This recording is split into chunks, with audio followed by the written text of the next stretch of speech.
Hello everyone, स्वागत है आप सभी का बीपीएससी अड्डा में 66 बीपीएससी मेंस प्रोग्राम के तहत। आज का हमारा टॉपिक है नया कृषि कानून 2020।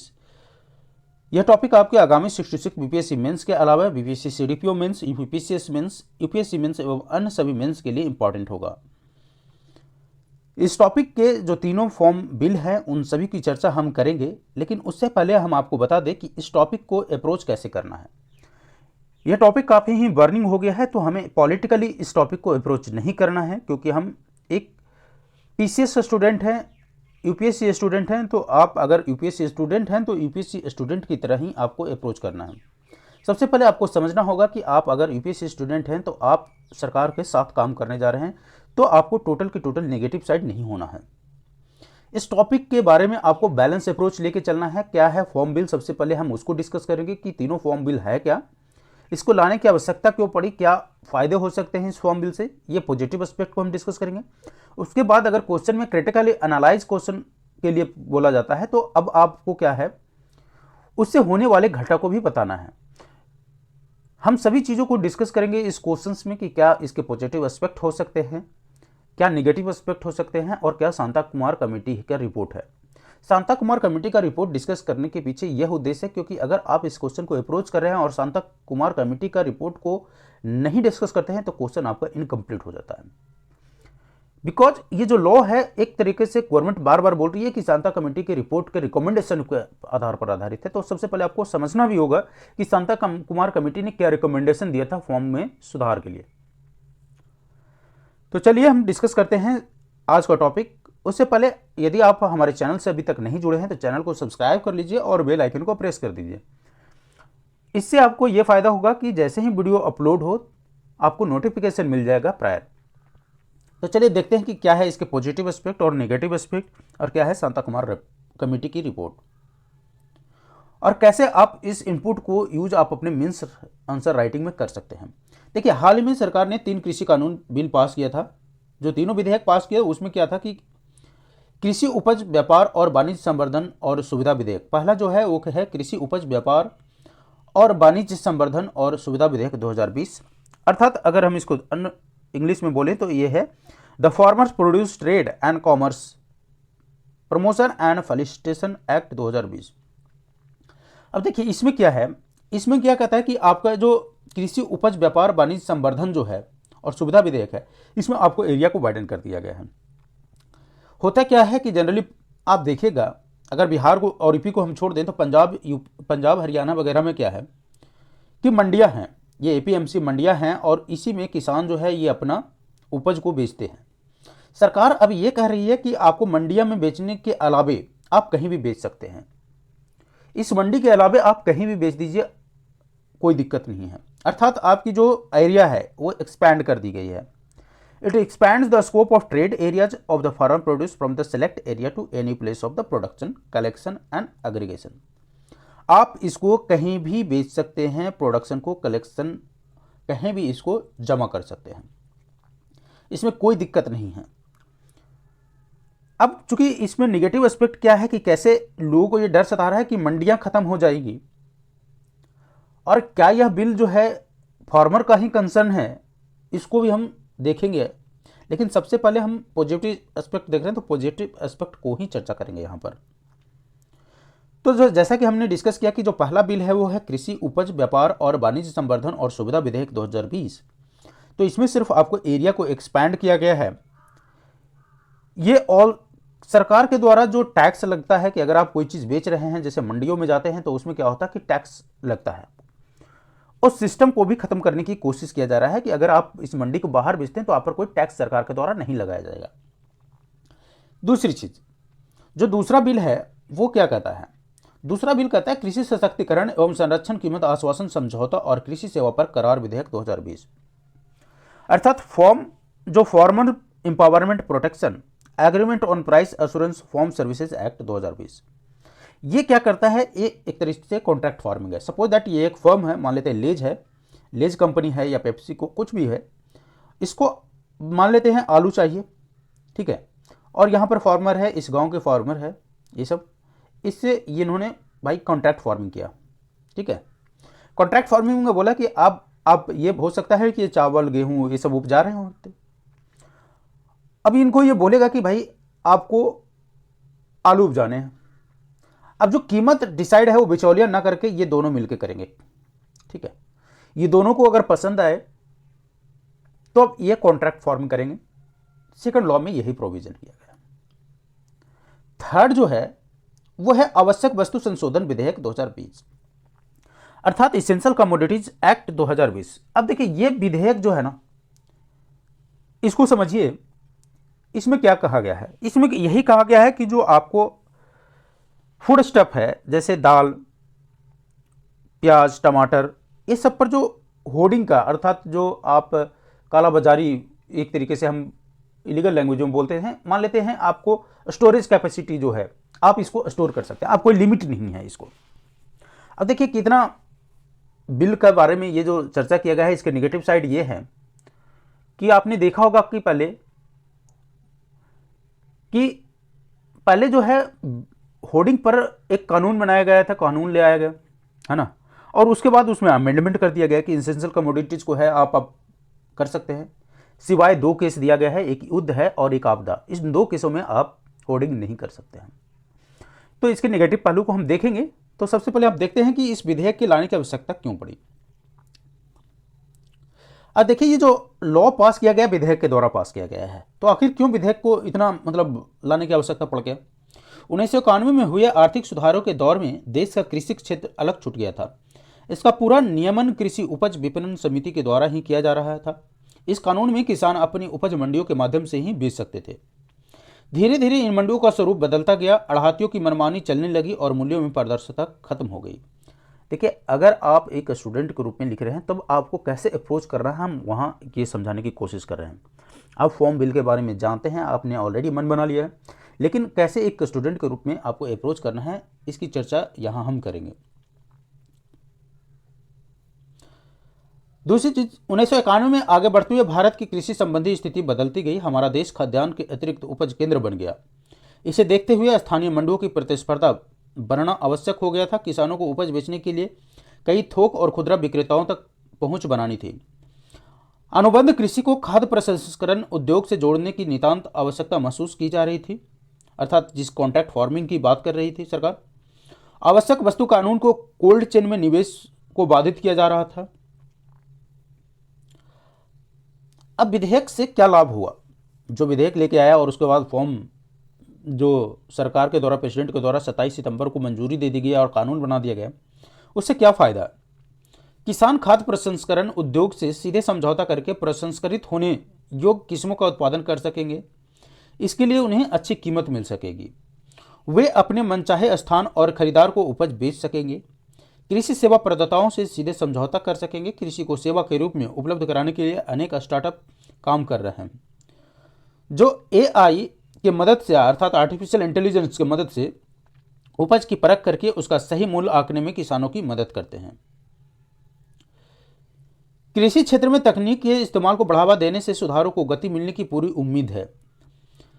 कृषि क्षेत्र में लाए गए इन विधेयकों का सीधा संबंध विनिर्माण अर्थात मैन्युफैक्चरिंग को बढ़ावा देने से है। उत्पादन से जुड़े प्रोत्साहन योजनाएं, असंख्य श्रम कानूनों को 4 कोड में समेटने का प्रयास, ईज ऑफ डूइंग बिजनेस और विदेशी निवेश को आकर्षित करने का जो प्रावधान है, जो मेन एम रखा गया है। इससे गैर कृषि रोजगार के अवसर बढ़ेंगे और कृषकों की आय के साधन भी बढ़ेंगे। विधेयकों के माध्यम से विपणन में सुधार की प्रक्रिया को ग्रामीण बुनियादी ढांचे का विकास का पूरा किया जा सकेगा। किसान उत्पादक कंपनियां अर्थात संगठनों के माध्यम से किसानों को संगठित किया जा रहा है, जिससे उनकी सौदेबाजी की शक्ति जो है बढ़ेगी।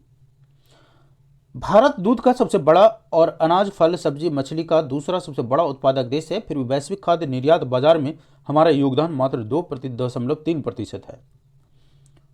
किसानों के लिए लाए गए नए कानूनों से इस क्षेत्र में हम बाजी मार सकते हैं और देश के 50 करोड़ से अधिक कार्यबल इन सुधारों से लाभान्वित हो सकता है।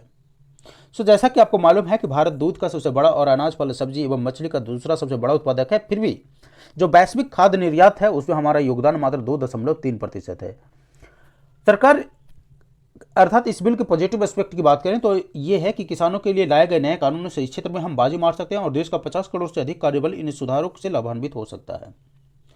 ये तो था आपका जो पॉजिटिव एस्पेक्ट, जिस तरीके से हम पॉजिटिव मीन्स आंसर राइटिंग कर सकते हैं। अब हम कैसे उसको क्रिटिसिज्म कर सकते हैं, निगेटिव साइड ले सकते हैं, उसको भी हम चर्चा करेंगे। देखिए, दो तस्वीर बहुत ही स्पष्ट है। ये देखिए, किसान जो है अपने पूरे परिवार के साथ अपने फॉर्म में गए हैं खेती करने के लिए। दूसरा देखिए, दूसरा चेहरा भी देखिए, एक वो किसान और एक ये किसान। यहाँ किसान अपने अधिकारों के लिए सिंधु बॉर्डर, गाजी बॉर्डर पर विरोध कर रहे हैं, और ये इनका विरोध कितना जायज़ है, अब वो देखने का हम प्रयत्न करेंगे कि कैसे किसानों को कंसर्न को अनदेखा किया जा रहा है। अब देखिए, बैकग्राउंड पे थोड़ा हम चलते हैं। 3 नए कृषि कानून के खिलाफ किसान प्रदर्शन कर रहे हैं। दिल्ली के सिंधु और गाजीपुर बॉर्डर पर किसान बीते कई हफ्तों से, ये दूसरा पहलू हम जानने का कोशिश करेंगे, आंदोलित हैं और तीनों कृषि कानूनों के वापस ले जाने की मांग कर रहे हैं। वर्तमान कृषि आंदोलन को एक विशेष राज्य और एक विशेष समूह तक सीमित बताया जा रहा है। यह बात सही भी है, क्योंकि वर्तमान कृषि आंदोलन पंजाब हरियाणा के किसानों के बीच अधिक दिख रहा है। इसका एक ठोस कारण यह भी है कि इन तीनों कृषि कानूनों का सबसे अधिक प्रभाव पंजाब और हरियाणा में ही रहने वाला है। पंजाब और हरियाणा में देश की सबसे अधिक कृषि मंडियां हैं और वहां के किसान मंडियों के जरिए एमएसपी के लाभ को जानते हैं। अर्थात जो एमएसपी सरकार के द्वारा दिया जा रहा है वो किसानों को मंडियों के द्वारा ही मिलता है। बाकी देश के अन्य हिस्सों में, जिनमें प्रमुख रूप से उत्तर प्रदेश और बिहार के किसानों को कृषि की मूलभूत जरूरतों और कृषि मंडियों से दूर रखा गया है। देखिए, दो सेक्टरों में बांटा गया है, एक तो हरियाणा और पंजाब के किसान, और दूसरा वो किसान जो यूपी और बिहार के हैं। आपको मालूम ही होगा कि बिहार में एपीएमसी एक्ट खत्म हो गया है, बिहार में मंडी सिस्टम नहीं है, तो वो किसान जिनको ये मंडी सिस्टम से दूर रखा गया है। ऐसा इसलिए क्योंकि हमेशा से, अब बिहार में ऐसा क्यों किया गया, क्योंकि हमेशा से इस आर्थिक सोच को प्रभावी बनाना था कि कृषि एक लाभ का क्षेत्र नहीं है और कभी भी किसानों को एक बड़ी बार्गेनिंग पावर नहीं बनने देना था। आज यह सफल होता भी दिख रहा है, लेकिन ये तीनों नए कृषि कानून सिर्फ किसानों के नज़रिए से विरोध का कारण नहीं है, बल्कि यह सामान्य जनमान के लिए, अर्थात सामान्य जनमानस के लिए भी निकट भविष्य में चुनौती का कारण बन सकते हैं। अब कैसे? पहले कानून की अगर हम चर्चा करें, जिसका नाम है कृषक उपज व्यापार और वाणिज्य संवर्धन सरलीकरण विधेयक 2020। यह कानून निकट भविष्य में, अब कैसे इसके नेगेटिव एस्पेक्ट है वो देखिए। यह कानून निकट भविष्य में सरकारी कृषि मंडियों, इससे क्या क्या इस कानून से जिस पॉइंट को अफेक्ट कर रहा है उसको देखिए। सरकारी कृषि मंडियों को जो प्रासंगिकता है, उसकी सार्वभौमिकता है, उसको शून्य कर देगी। सरकार निजी क्षेत्रों को बिना किसी पंजीकरण और बिना किसी जवाबदेही के कृषि उपज के क्रय विक्रय की खुली छूट दे रही है। इस कानून की आड़ में सरकार निकट भविष्य में खुद बहुत ही अधिक अनाज न खरीदने की योजना पर काम कर रही है। सरकार चाहती है कि अधिक से अधिक कृषि उपज की खरीदारी निजी क्षेत्र करे ताकि वह अपने भंडारण और वितरण की जवाबदेही से बच सके।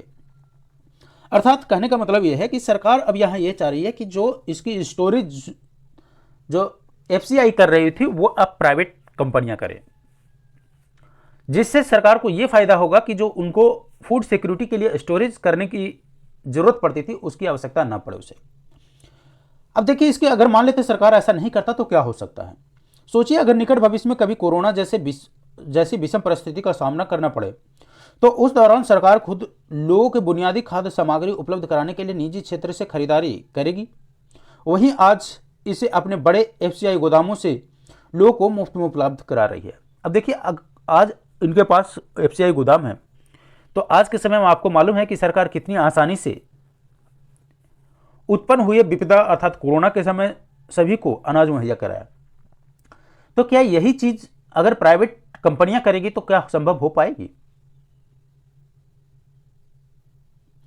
साथ ही सरकारी कृषि मंडियों के समानांतर आसान शर्तों पर खड़ा किया जाने वाला नया बाजार इसकी प्रासंगिकता को खत्म कर देगा, और जैसे ही सरकारी मंडियों की प्रासंगिकता खत्म होगी, ठीक उसी के साथ एमएसपी का सिद्धांत भी प्रभावहीन हो जाएगा, क्योंकि मंडियां एमएसपी को सुनिश्चित करती है।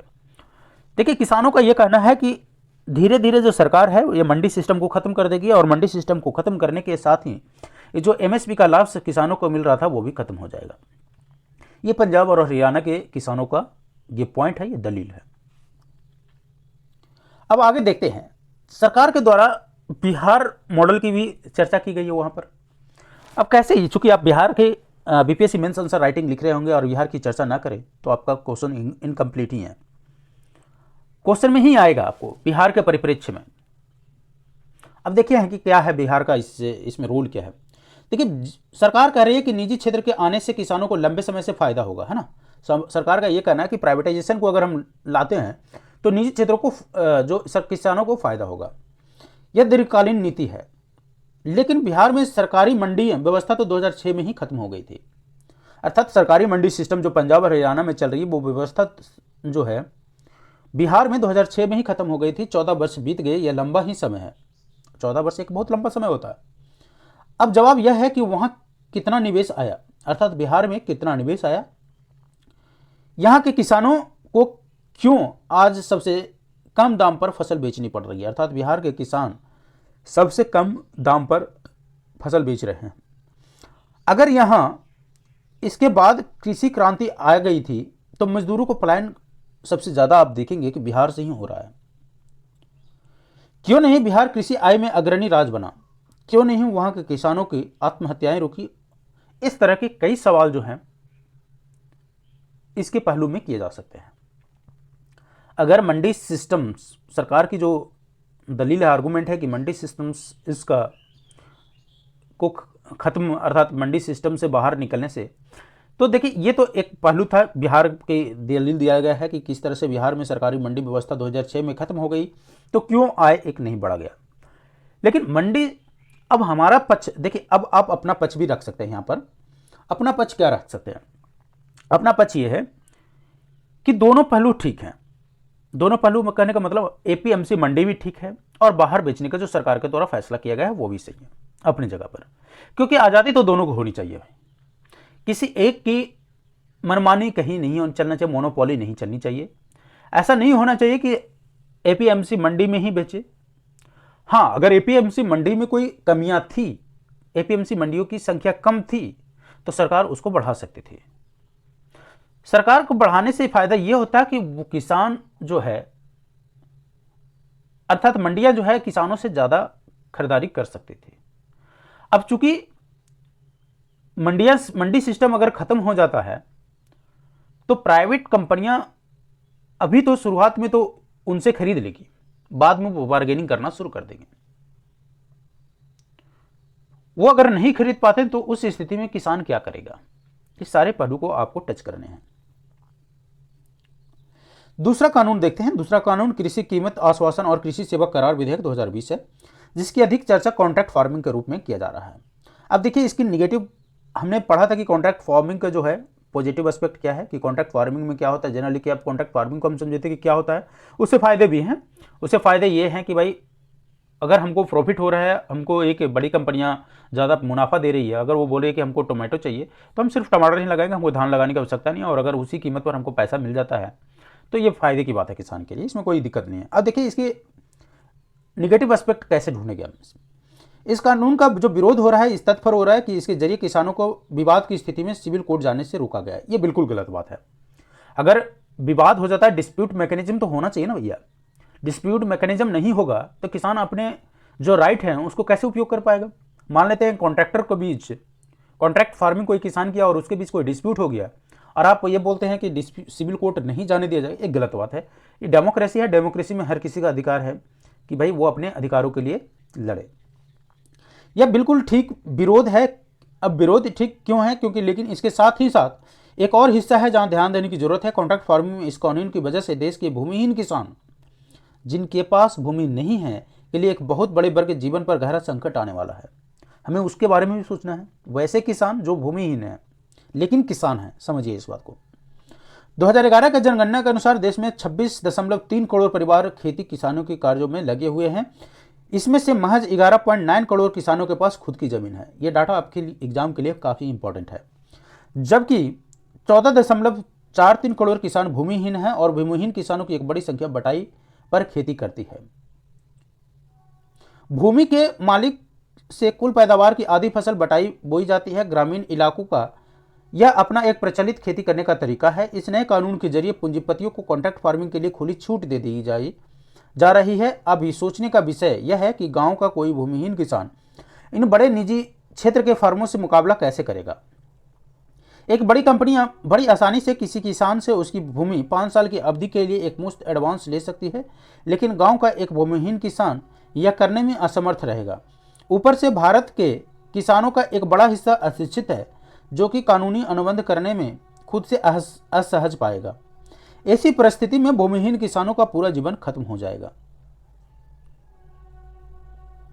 ऊपर से बड़ी कंपनियां मशीनों के जरिए खेती का कार्य करेगी, न कि मजदूरों के जरिए।